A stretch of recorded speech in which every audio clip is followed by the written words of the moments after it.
એ એકદમ દરિયાના જસ્ટ બાજુમાં છે. તો અહીંયા આપણે જ્યારે ફિલ્ડિંગ કરીએ ને ત્યારે બોલને જોવાની ઈચ્છા કરતાં આ નજારો જોવાની મજા જ કંઈક અલગ આવે છે. એમ ક્રિકેટમાં ધ્યાન જ નથી રહેતું, કેમ કે અહીંયાનું વેધર જ એવું છે ને, તો એ સાઈડ એમ એટ્રેક્ટ થઈ જવાય છે.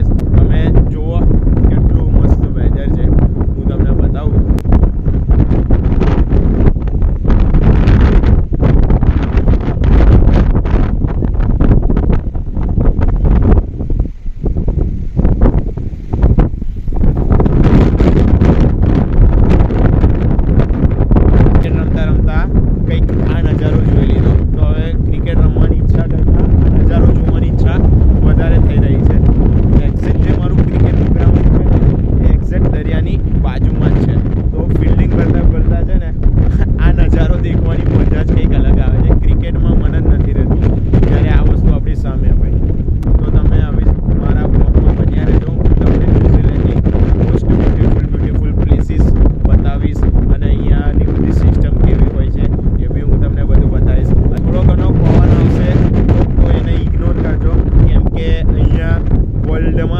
સૌથી હાઈએસ્ટ પવન આવે છે, તો એ વસ્તુનો તો એક પ્રોબ્લેમ અહીંયા રહેશે.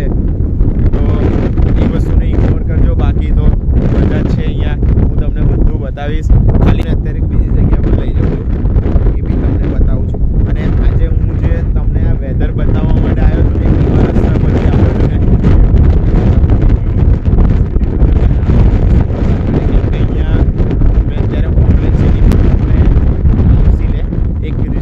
બોર્ડ મારી દીધું છે કે અહીંયાથી આગળ નથી જવાનું, કેમ કે અહીંયા આગળ ઘણા બધા લોકો અહીંયાથી પડી ગયા છે નીચે. તો એના માટે હું અહીંયા આવ્યો ખાલી આ વેધર જોવા માટે અને બતાવવા માટે. હું તમને બતાવું છું રસ્તો. અહીંયાથી ચાલતો આવ્યો તો તમને બધું બતાવવા માટે.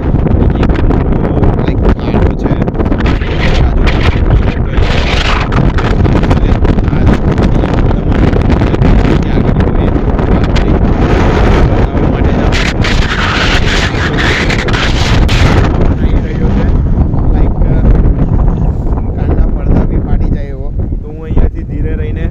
જતો રહું છું આગળ, અને આગળ જઈને તમને એક બીજો નજારો બતાવું. તો ચાલુ રાખજો બ્લોગ. ચાલો, મસ્ત તાપ આવી ગયો છે, મજા આવશે. હવે જો એકદમ ધગધગતો. અહીંયા છે ને એક પ્રોબ્લેમ એ છે કે જ્યારે સનલાઇટ આવે ને તો એ ડાયરેક્ટલી સનલાઇટ આવે છે, કેમ કે અહીંયા ઓઝોન લેયર નથી. એટલે ડાયરેક્ટ યુવી રેઝ અહીંયા આવે ને તો કેવું, અહીંયા ગરમી ડાયરેક્ટલી તમને ફીલ થાય એવું છે. તો હું તમને આગળ બધું બતાવું છું. એ બધા છોકરાઓ બી બહુ મસ્ત મસ્ત બધું રમી રહ્યા છે, બી તમને બતાવું. ખાલી એકવાર આ સાઈડનું બી તમને વેધર બતાવું અને મારું ગ્રાઉન્ડ બતાવું, જ્યાં હું અત્યારે ક્રિકેટ રમવા માટે આવ્યો હતો. લુક, ચલો આપણે હવે ગ્રાઉન્ડ સાઈડ જઈએ. અહીંયા તો કારનું ફરી લીધું, નાના છોકરાઓ રમે છે એ સાઈડ જોઈ લઈએ, પછી ગ્રાઉન્ડમાં જઈએ, કેમ કે આપણે ક્રિકેટ કન્ટિન્યુઅસ કરવાનું છે. તો બન્યા રહેજો બ્લોગમાં. હું તમને અત્યારે જસ્ટ બતાવું અહીંયાના છોકરાઓને રમવા માટે શું ગવર્મેન્ટ ફેસિલિટી આપે છે યાર. જો તમને અહીંયાથી દેખાતું હશે. ચાલો તો પેલા છોકરાઓ જ્યાં રમે છે ત્યાં જઈને હું તમને સહેજ બધું બતાવી દઉં, એના પછી આપણે આગળ જઈએ. જો ગાઈસ, અહીંયા છોકરાઓને રમવા માટે બહુ જ મસ્ત મસ્ત ફેસિલિટીઝ છે. આ મોસ્ટલી આપણા ઇન્ડિયન જ છોકરાઓ છે. મોસ્ટલી આપણા ગુજરાતી લોકો ઘણા બધા અહીંયા રમતા જ હોય છે. જો છોકરાઓ, જો ગાઈસ, તો અહીંયા છોકરાઓને રમવા માટે ઘણી બધી ફેસિલિટીઝ હોય છે, અહીંયાની ગવર્મેન્ટ આપતી રહે છે. છોકરાઓને વાગે નહીં એના માટે નીચે મેટ્રેસ બી હોય છે કે અહીંયા પડે તો બી એ લોકોને કંઈ વાગે નહીં. જોવા છોકરો જો પડી ગયો છોકરો. હા જો હિંચકા કેવી રીતે ગાય છે, મજા કરે છે છોકરાઓ અહીંયા. જો આ છોકરાઓ અહીંયા હિંચકાની મજા લે છે વેધરમાં. See the beautiful way. આપણું ક્રિકેટનું ગ્રાઉન્ડ છે, જે મેં તમને અત્યારે વાત કરી રહ્યો. અત્યારે ક્રિકેટ રમવા માટે જઈશું અને આ રહ્યો ક્રિકેટના ગ્રાઉન્ડમાં ત્યાંથી જે વ્યૂ આવે છે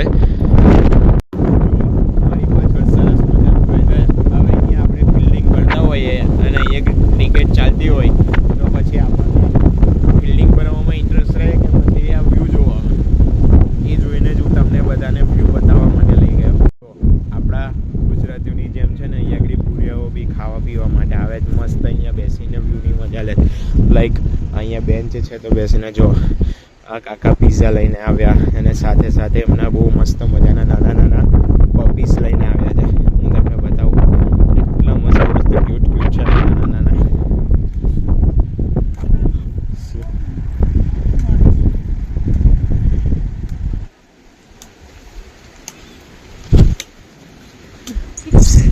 એટલા મસ્ત મસ્ત નાના નાના ક્યુટ ક્યુટ પપીસ. અહીંયા બધા એમના કૂતરાઓ લઈને આવે છે ફરવા માટે. ચાલો તો આપણે પહેલાં મેચ પૂરી કરીએ, પછી કોઈક જગ્યાએ જઈએ ત્યારે આગળ બતાવું. તો કાલે આપણે જ્યાં ક્રિકેટ રમવા માટે ગયા હતા ત્યાં આપણા આઈપીએલના પ્લેયર ગુરકીરત સિંઘના ભાઈ મળ્યા હતા. તેઓએ ઘણી બધી વાત કરી કે શુભમન ગિલ એમના ખાસ ફ્રેન્ડ છે. એ તો તમને બી ખબર હશે કે એ બેનું બોન્ડિંગ બહુ જ સારું છે. તો જ્યારે શુભમન ગિલ ન્યૂઝીલેન્ડની ટૂરમાં રમવા માટે આવે ત્યારે એમના ઘરે ડિનર કરવા માટે જાય છે.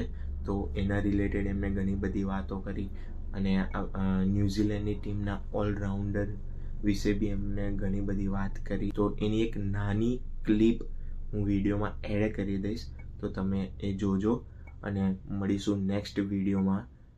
ત્યાં સુધી મારી ચેનલને સબસ્ક્રાઈબ કરી દેજો, લાઈક કરી દેજો અને શેર કરી દેજો આવા જ नवा वीडियो જોવા માટે ન્યૂઝીલેન્ડના.